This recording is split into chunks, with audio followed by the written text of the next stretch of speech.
मेरा नाम जय सिंघानिया है।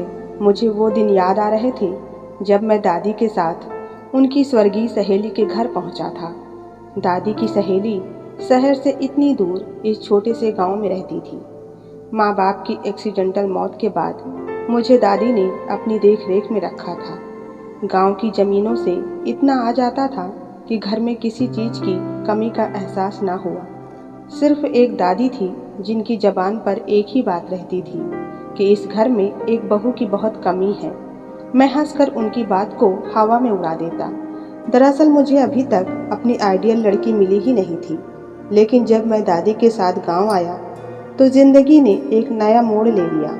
उनकी सहेली की पोती उन्हें बहुत पसंद आई और मुझे ज़बरदस्ती कुर्बानी का बकरा बना दिया गया। शहर वापस आते हुए लाल जोड़े में वो भी मेरे साथ आ गई। मैंने पत्नी के लिए जो आइडियल बना रखा था वो चूर चूर हो चुका था। मैंने गांव में ही सोच लिया था कि मैं उसे कभी भी पत्नी का दर्जा नहीं दूंगा। आज छुट्टी का दिन था, इसलिए मुझे उठने की कोई जल्दी नहीं थी। 10 बजे के बाद जब मेरी नींद पूरी हो चुकी थी तो मैं फ्रेश होने वॉशरूम चला गया। जब बाहर निकला तो मेरी व्हाइट कलर की शर्ट बेड पर पड़ी हुई थी। मतलब आज मुझे व्हाइट शर्ट पहनने को कहा जा रहा था। जब उसके हाथ की बनी हुई चाय पी सकता हूँ, खाना खा सकता हूँ, तो कपड़े पहनने में कोई हर्ज नहीं। लेकिन एक बात मुझे अब तक समझ नहीं आई कि इस लड़की को कैसे पता चल जाता है कि मैं किस टाइम पर उठा हूँ और उसी वक्त वो शर्ट बिस्तर पर लाकर रख देती थी, या फिर जब मेरे सर में दर्द होता या फिर चाय पीने का मूड होता तो बिना कहे वो मेरे लिए चाय बना कर ले आती। हालांकि मैंने पति वाला ऐसा कोई हुक्म भी नहीं सुनाया कि पत्नी को गुलाम बना लिया हो, लेकिन वो खुद बिना कहे उसके सारे काम करती थी। वो अच्छी पत्नी वाले सारे फर्ज निभा रही थी, लेकिन इसके बावजूद भी मैं उसे स्वीकार नहीं कर सका क्योंकि वो गांव की थी और मैं शहर का। उसमें वो कॉन्फिडेंस और काबिलियत नहीं थी जो मुझे एक पत्नी में चाहिए थी। वो खूबसूरत है, लेकिन खूबसूरती ही तो सब कुछ नहीं हुआ करती, और ना ही सिर्फ खूबसूरती के साथ पूरी ज़िंदगी गुजारी जा सकती है। हर इंसान की तरह मुझे भी खूबसूरती अट्रैक्ट करती है, लेकिन इसका मतलब ये तो नहीं कि एक इंसान को खूबसूरत बनाने के लिए सिर्फ नैन नक्श ही काफ़ी हो। इसके अलावा भी कई और चीज़ें इंसान को खूबसूरत बनाती हैं। कंघी करके मैं नीचे चला गया। तब तक वो नाश्ता लगा चुकी थी। नाश्ता करके ऐसे ही लॉन में बैठकर अखबार पढ़ने लगा। छुट्टी का दिन था, इसलिए दिमाग बिल्कुल फ्रेश था। वैसे मुझे अखबार पढ़ने का कोई शौक नहीं था, ना ही आदत थी, लेकिन ऐसे ही टाइम पास करने के लिए मैं अखबार की हेडलाइंस पर नज़र दौड़ाने लगा। मैं हमेशा छुट्टी का दिन घर पर ही गुजारता। दादी के गांव से आने में अभी एक हफ्ता बाकी था। अचानक अखबार पढ़ते पढ़ते मुझे एहसास हुआ कि कोई मुझे देख रहा है। मैंने नज़रें उठाकर दाएं बाएं देखा, लेकिन मुझे कोई नज़र नहीं आया। मैं एक बार फिर से अखबार पढ़ने लगा, लेकिन कुछ लम्हे के बाद मुझे फिर महसूस हुआ जैसे कोई मुझे देख रहा है। इस बार मैंने दाएं बाएं देखा और फिर सामने देखा तो पता चला वो लड़की किचन की खिड़की जो बाहर लॉन की तरफ खुलती है उससे चुपके चुपके मुझे देख रही है। उसकी चोरी पकड़ी जा चुकी थी, शायद इसीलिए वो खिड़की से गायब हो गई। मुझे कुछ अजीब सा लगा। 2 दिन पहले जब मैं सुबह के वक्त सो रहा था, अचानक एक आवाज़ से मेरी आंख खुली। तब मैंने चादर के अंदर से ही देखा। वो लड़की उसे बड़े गौर से देख रही थी। क्या वो हमेशा मुझे ऐसे ही घूर कर देखती है? लेकिन क्यों? दिमाग ये समझने से खाली था। मैं इन्हीं सोचों में उलझा बैठा था कि वो मेरे पास आ गई। उसके कपड़ों से आने वाली खुशबू अपने बिल्कुल पास महसूस कर सकता था। शायद वो परफ्यूम इतना लगा कर आई थी कि जैसे नहा कर आई हो। परफ्यूम के साथ साथ कपड़े भी अच्छे पहन रखे थे। वो चाय लाई थी। उसने गौर से मेरी तरफ देखा। मुझे लगा जैसे वो कुछ कहना चाहती है। मैंने पूछा, कुछ चाहिए? नहीं, वो कहते कहते अचानक चुप हो गई। तो मैंने चाय उठाकर पीना शुरू कर दिया। फिर वो कहने लगी, क्या हम बाहर चलें? दिल की बात जबान तक ले आई। मैंने चाय वापस टेबल पर रख दी और हैरत से उसे देखने लगा। कहाँ? जी, वो मौसम अच्छा है, हमने सोचा बाहर चलेंगे, जैसे फिल्मों में हीरो हीरोइन जाते हैं। उसने शर्मा कर अपनी चोटी से खेलते हुए कहा। ओहो, कैसी कैसी खुशफहमियां हैं मैडम को। मैं तो हीरो लगता ही हूँ, पता नहीं खुद को किस फिल्म की हीरोइन समझ रही हैं। मैंने चाय का सिप लेते हुए अंदर तंज भरी हंसी से कहा, नहीं, मैं ज़रा बिजी हूँ, रूखेपन से जवाब दिया। फिर उस लड़की का चेहरा बुझते हुए देखा, जहाँ थोड़ी देर पहले खुशी के रंग नजर आ रहे थे, अब उदासी थी। उसने जानबूझकर नजर चुराई और वो भागती हुई अंदर चली गई। मैं जानता था अब किचन में कोई कोना पकड़कर रोने का शौक पूरा करेंगी मैडम। मैं काफ़ी देर तक वहीं लॉन में बैठा रहा, फिर अंदर जाकर टीवी खोल कर बैठ गया। साथ ही इधर उधर भी नजरें दौड़ाने लगा। कहाँ गई, नज़र नहीं आ रही। मैं उसको देखना चाहता था। फिर पानी पीने के बहाने किचन में चला गया, वहाँ भी वो नज़र नहीं आई। फिर कुछ सोचकर अपने कमरे में गया, मगर वहाँ भी नहीं थी। यूं ही ढूंढते ढूंढते एक कमरे के पास से गुजर रहा था कि अंदर सिसकियों की आवाज़ सुनकर मेरे कदम वहीं रुक गए। मैं दरवाजे से कान लगाकर सुनने लगा। वो खुद से बातें कर रही थी। प्रभु, हमेशा मेरे साथ ही ऐसा क्यों करता है? तू इतनी बड़ी दुनिया का मालिक है, एक छोटी खुशी भी मुझे नहीं मिल सकती? तू तो सबका मालिक है ना, जो चाहे कर सकता है, सब कुछ तेरे पास है, फिर मेरे साथ ऐसा क्यों कर रहा है? मैं दरवाजे से हटकर वापस सोफे पर जाकर बैठ गया। पता नहीं क्यों मुझे उस लड़की का रोना अच्छा नहीं लग रहा था। अब मुझे अपने बर्ताव पर पछतावा होने लगा। आखिर क्यों मैंने उसकी बात नहीं मानी? क्या हो जाता अगर मैं उसके साथ बाहर चला जाता? वैसे भी वो कौन सा मेरी जीवन भर की साथी है, कुछ दिनों के लिए ही तो है इस घर में। एक बात तो मैं शुरू से अपने दिमाग में बिठा चुका था कि दादी के आते ही वो उनका लाया हुआ ये तोहफा वापस कर देगा। इसीलिए हमेशा उसे देखकर यही सोचता कि वो उसके घर में हमेशा के लिए नहीं है। मेरे अंदर उसके लिए कोई फीलिंग्स नहीं थी, बल्कि मुझे उलझन होती थी उसकी शक्ल देखकर। कुछ देर बाद वो लड़की, मैंने नाम नहीं बताया आपको, इसका नाम शैली है, अब सीढ़ियों से उतरकर नीचे आ रही थी। मैंने गौर से उसका चेहरा देखा, जहाँ कोई आंसू, कोई परेशानी नजर नहीं आ रही थी। मतलब शैली अपनी कमजोरी मुझ पर जाहिर नहीं करना चाहती थी। सुनो, जब वो किचन में जाने लगी तो मैंने उसको आवाज़ दी, आज खाना मत बनाना, हम बाहर जाकर खाना खाएंगे। जी हम? उसने पूछा। हाँ, हम मतलब हम दोनों, ओके? वो मुस्कुरा दी। और हाँ, कपड़े भी अच्छे पहन लेना, अगर इस तरह के कपड़ों में बाहर जाओगी तो सभी हंस हंस कर मजाक उड़ाएंगे। जी, वो मुस्कुराते हुए कमरे में चली गई। पता नहीं क्यों इस बार मुझको अपने अंदर सुकून सा महसूस हो रहा था। मैं अपनी ज़िंदगी में यही तो चाहता था, लेकिन इस तरह बिल्कुल नहीं। मैं अपनी पत्नी का हाथ पकड़कर सड़क पर पैदल चलना चाहता था, होटलों में खाना खाना चाहता था। हम दोनों 5 बजे ही घर से रवाना हो गए और लगभग 3 घंटे बाद लौटे। मैं क्योंकि थक चुका था, इसीलिए थोड़ा आराम करने अपने कमरे में चला गया। सब कुछ सामान्य रहा। एक दिन इस पगली सी लड़की ने मेरी पसंदीदा काली शर्ट जला दी, शायद प्रेस करते हुए। वो आसानी से इस बात को छुपा सकती थी, लेकिन वो फूट फूट कर रो पड़ी और कहा कि मैं माफ़ी चाहती हूँ, मैंने आपकी पसंदीदा काली शर्ट जला दी है। तो मैंने कहा कि इसके लिए इतने आंसू बहाने की क्या ज़रूरत है, वो भी मगरमच्छ के आंसू। तो वो कहने लगी, नहीं नहीं, मैं बहुत शर्मिंदा थी। मैंने कहा, तुम आसानी से छुपा सकती थी इस बात को। काली रंग की और भी शर्ट है मेरे पास, और हर शर्ट का हिसाब नहीं रखता मैं।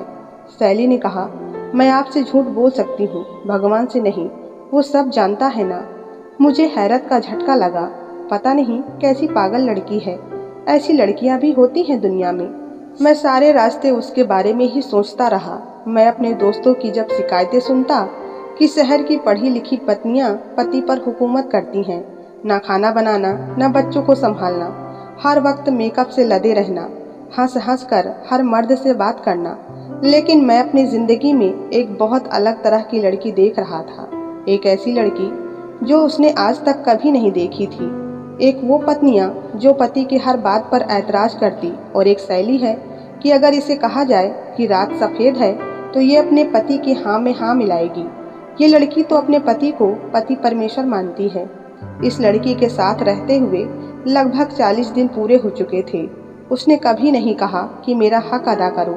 बेड पर सोना मेरा हक है। वो हमेशा रात को सोने से पहले कोई न कोई अजीब सा टॉपिक पकड़कर मुझसे सवाल करती थी और मैं बस हूँ हाँ में या फिर कभी कभी उसे गुस्से में झिड़क भी देता था, मगर वो कभी मेरे गुस्से पर नाराज नहीं होती थी।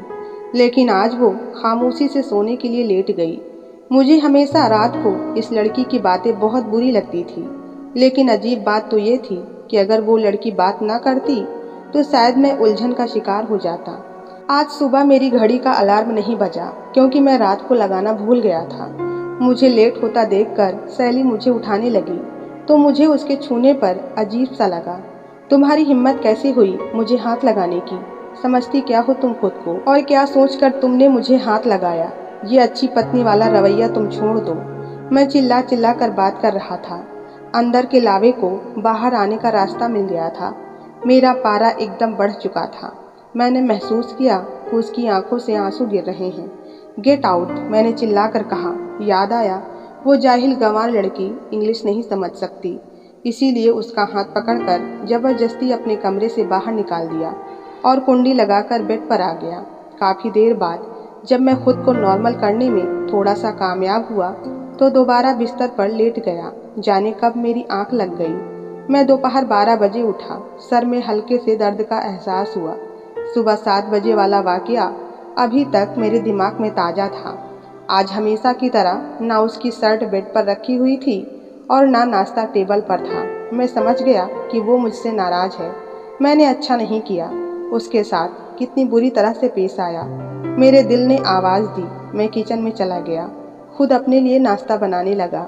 इतने दिनों से मैं उसके हाथों का बना नाश्ता खा रहा था। खुद खाना बनाने की आदत ही छूट चुकी थी। मैं बिना नाश्ता किए किचन से बाहर आ गया और सोफे पर ढेर हो गया। फिर अचानक ये सोचकर खड़ा हो गया कि ये कहाँ चली गई। घर के कमरों में उसे ढूंढने लगा, लेकिन वो कहीं नहीं मिली। टेंशन में और इजाफा हो गया। मैं ऐसे तड़पने लगा जैसे मछली को पानी से बाहर निकाल दिया गया हो। कहाँ चली गई? सीढ़ियाँ उतरते हुए मैं सोच रहा था, कहाँ चली गई? चली गई तो मुझे क्या, वो जहाँ भी जाए अच्छा है, इस घर से चली जाए।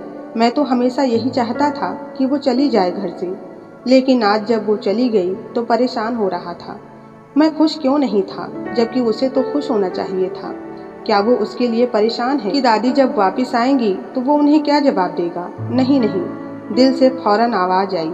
मैं दादी के लिए नहीं बल्कि खुद के लिए परेशान था। मगर क्यों? दिल से पूछा।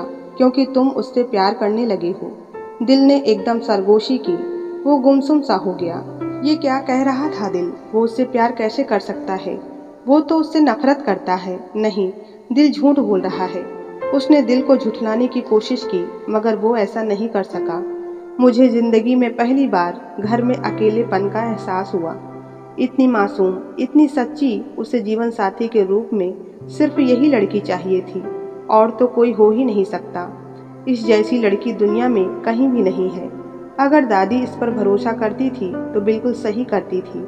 वो वाकई अपने पोते के लिए सबसे अच्छी पत्नी ढूंढ कर लाई थी। अगर वो खुद उनकी मर्जी के खिलाफ किसी मॉडर्न लड़की से शादी करता तो क्या होता? क्या वो लड़की घर के काम करती? क्या उसमें इतनी बर्दाश्त शक्ति होती? क्या वो मेरी बात को इस तरह सहती कि मैं उस पर हमेशा गुस्सा करता रहूं, उसे जलील करता रहूं? मैं पहली बार उसकी कही हुई सारी बातें याद कर रहा था। जी, ब्यूटी पार्लर क्या होता है? ये टीवी करंट तो नहीं मारता? जी, हमारे गांव में पहले मर्द खाना खाते हैं, फिर औरतें उसका बचा हुआ खाना खाती हैं। जी, वो आपकी काली शर्ट जल गई। आपसे झूठ बोल सकती हूँ, भगवान से नहीं। वो तो सब जानता है। आपसे झूठ बोलकर मैं बच भी जाऊंगी तो भगवान से कैसे झूठ बोल सकती हूँ? वो तो इतनी अच्छी थी कि उसने कोई शिकवा, कोई शिकायत नहीं की। लेकिन वो कहाँ चली गई? प्लीज़ वापस आ जाओ। मैं तुम्हें फिर कुछ नहीं कहूँगा। हम दोनों मिलकर मोहब्बत से पति पत्नी बनकर रहेंगे। मुझे अपनी गालों पर नमी का एहसास हुआ। भागते हुए गया और गाड़ी में बैठकर रेलवे स्टेशन की तरफ रवाना हो गया। मैं फुल स्पीड में जल्द से जल्द रेलवे स्टेशन पर पहुंच जाना चाहता था। मुझे अपनी कोई फिक्र नहीं थी। फिक्र ये थी कि कहीं वो चली न जाए। मैं भागकर रेलवे स्टेशन के पास जब पहुंचा तो एक बेंच पर एक आदमी बैठा हुआ था। उससे कहा कि एक्सक्यूज मी, भाई ये ट्रेन की टाइमिंग क्या है? तो उसने कहा कि जी वो तो निकल चुकी है, मेरी तो जान निकल गई, खून सूख गया, थक हार कर मैं ढेर हो गया बेंच पर। ऐसे कैसे जा सकती है वो मुझे छोड़कर? इतनी मामूली सी गलती की इतनी बड़ी सजा दे सकती है? काफी देर तक मैं वहीं बैठा रहा, फिर घर आ गया। घर आकर सोफे पर फिर से ढेर हो गया। अपने सर को पकड़ लिया, मैं कैसे रहूंगा उसके बगैर? मुझे तो उसकी आदत हो गई थी। जब वो अपने सर को पकड़े बैठा था तो उसे किसी के कदमों की चाप महसूस हुई। उसने गर्दन घुमा कर देखा तो मेरी सांसें रुक गई। सामने सैली खड़ी थी। तुम कहाँ चली गई थी? कहाँ चली गई थी तुम? बताओ मुझे।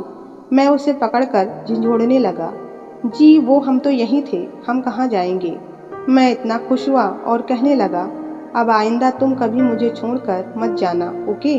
चाहे मैं तुम्हें जितना भी डांटूं, जितना भी गुस्सा करूं, लेकिन अब मैं तुम्हें कमरे से बाहर नहीं निकालूंगा। तुम मेरी दुल्हन बनोगी। मैं तुम्हें दिल से पत्नी स्वीकार करता हूँ। सैली मेरा मुंह देखती रह गई। फिर उसने बताया, वो सुबह उसके मुंह से निकलने वाले शोले सुनकर टूट गई थी। उसे लगा अब उसकी जिंदगी का कोई मकसद बाकी नहीं रहा। वो कमरे से निकलकर उसके बराबर वाले कमरे में जाकर रोती रही और रोते रोते कब सो गई उसे पता ही नहीं चला। इसीलिए जब वो आवाज़ दे रहा था तो उसकी आवाज़ वो सुन नहीं पाई। बहुत देर तक वो मुझे देखती रही और कहने लगी, मैं जानती हूँ आप मुझसे प्यार करने लगे हैं, बस इजहार नहीं कर रहे थे। इसीलिए मैं आपको छोड़कर कैसे जा सकती हूँ?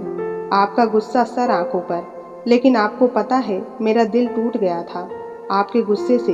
गुस्सा करें, लेकिन गुस्से में इस तरह मुझे मेरी नज़रों में मत गिराएं। बेशक जोड़े वही बनाता है आसमानों पर, वो अपने इंसानों में कभी फर्क नहीं करता, ना देहाती और ना शहरी में, ना अमीर में और ना ही गरीब में। आज मेरी दादी आ गई। मैं और सैली दोनों ने साथ साथ मिलकर दादी के पैर छुए। हम दोनों को साथ में देखकर दादी की आंखों में खुशी के आंसू आ गए। तो दोस्तों, आपको ये कहानी कैसी लगी? पसंद आई हो तो लाइक सब्सक्राइब करना ना भूलें। धन्यवाद।